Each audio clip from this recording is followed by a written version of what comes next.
Hello friends, I am Prof.Sunita shirsat. I have once again for you to present something different. Today I have brought Ozymandias, the poem written by P.B. Shelley. You will also enjoy that poem. Okay?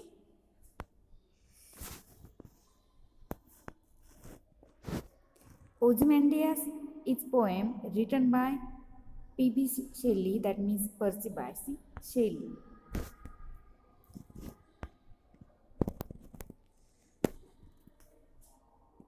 First of all, we are going to read the poem. I met a traveler from an antique land. I met a traveler from an antique land who said, to vast and trunkless lakes of stone, stand in the desert near them on the sand, have sung a satyr, visage lies, whose front and wrinkled lip as the of cold command. Tell that its sculptor well this passion street, which its rise stamped on those lifeless things, the hand that mocked them, and the heart that paid. And on the pedestal, these words appear.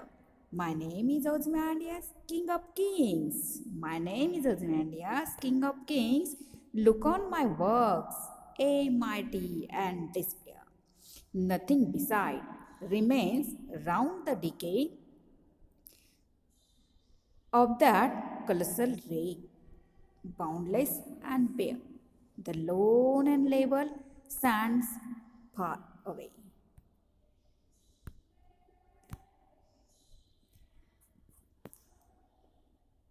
Poem is very beautiful, but it has a monotonous tone.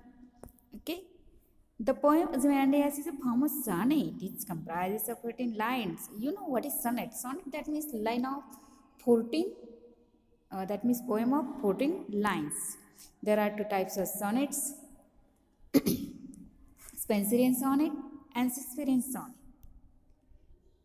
It has first 8 lines, which is called octave, and last one 6 lines, which are called sestet. Okay, there are two parts of octave and sestet for this poem. Actually, Ozymandias is an ancient Greek name for Ramses II, who was ruler of Egypt. So it represents the ruler Ramses II. The ruler was powerful and self-obsessed when he was alive. But what happened when he died? Ozymandias. You can also see that in that picture. There's only remains. That means statue of Ozymandias is not in good condition. It has been, that means we can say, broken into pieces, as well as only its remains are there.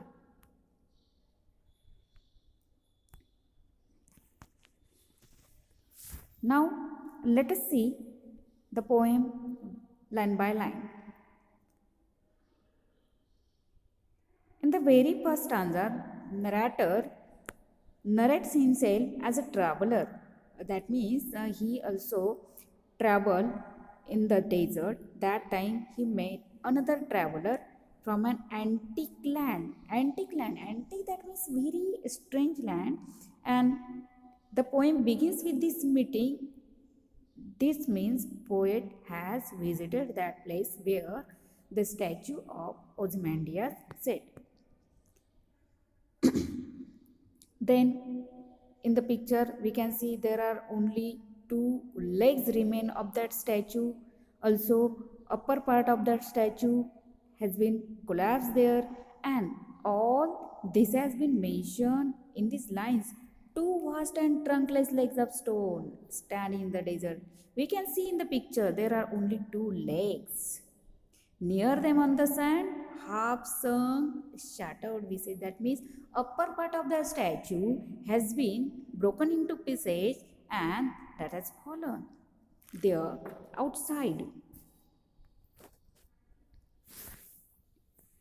In the next stanza, poet says that whose frown and wrinkled lip and sneer of cold command tells that the its sculptor while those passions read. That means that traveler now gives full description of the shattered visage and says that prawn, wrinkled lip, sneer. That means when king was alive, he was mighty. He used his power to domain people. But now, what happened with him when he was dead? That means in his era, when he was alive, people afraid of him. People follow him.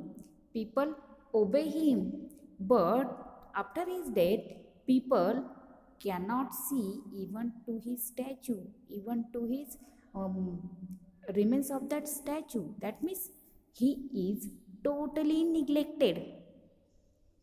Which at survive stamp on this lifeless thing, the hand that mock them and heart that fade. Okay. That means poet says that although the passions, that means facial features of facial expressions of that king, which are stamped on the statue, not remain now, because all the upper part has been broken into pieces and nothing has been remained there. Then what's about facial expressions of that statue or of that king? Everything is mocked one. Mock has two means here: made, fun and copied. Hand is a stand in for the sculpture, so the sculpture both behind and copied this man's passion.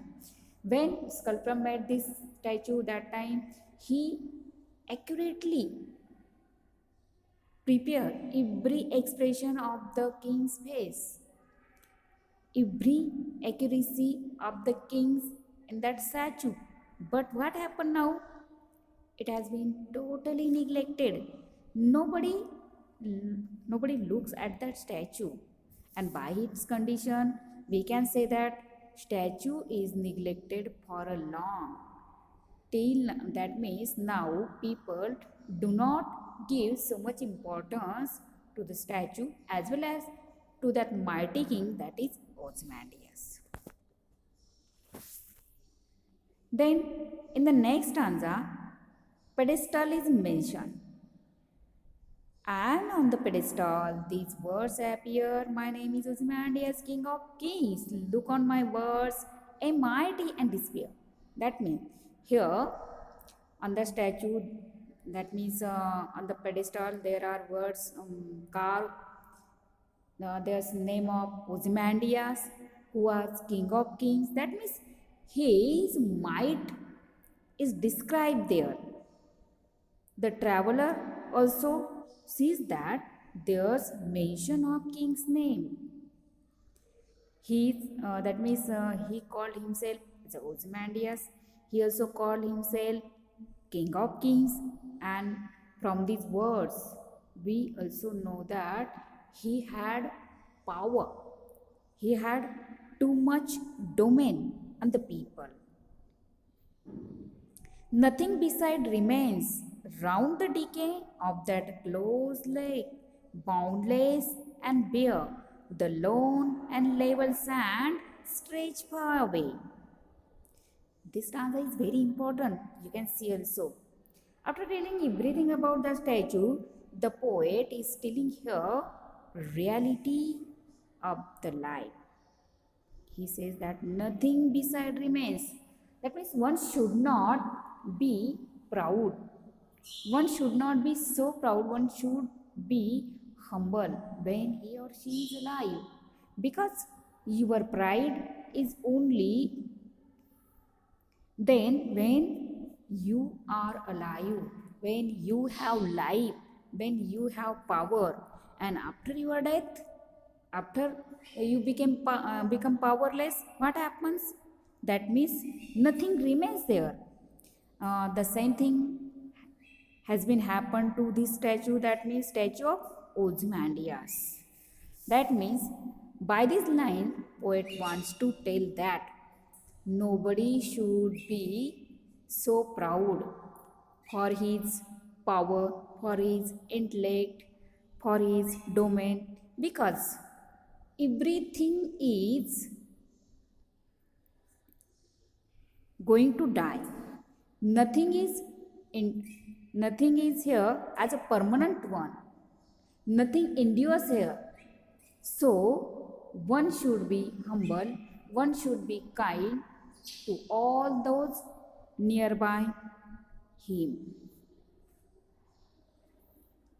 Now let us look on what are the poetic devices here. Alliteration has been used here uh, in the word beside, boundless, bare, suggest nothing but alliteration. Then remains, round, lone, label.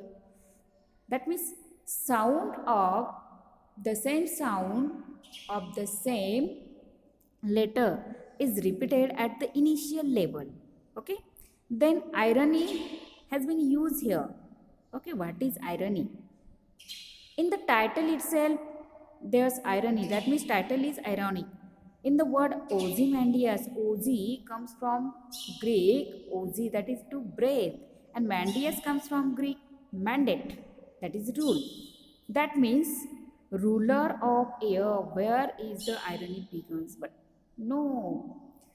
Meaning of the title is ruler of air.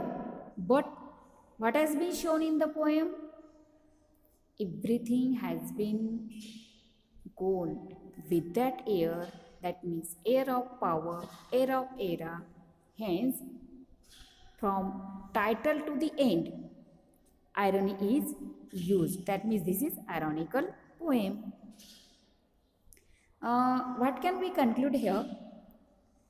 We have best conclusion by this poem.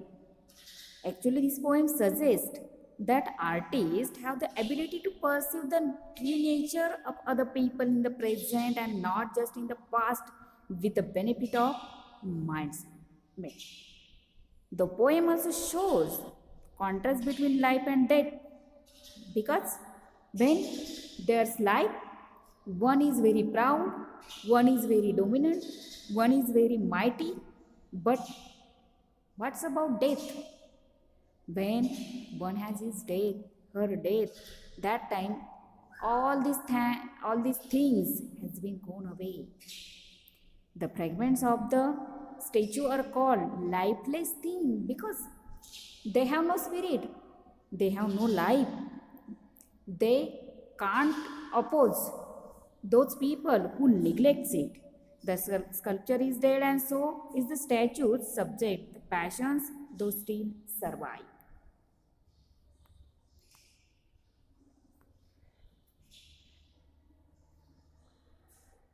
I think you have understood all about this poem. The poem is very beautiful. The poem has good message.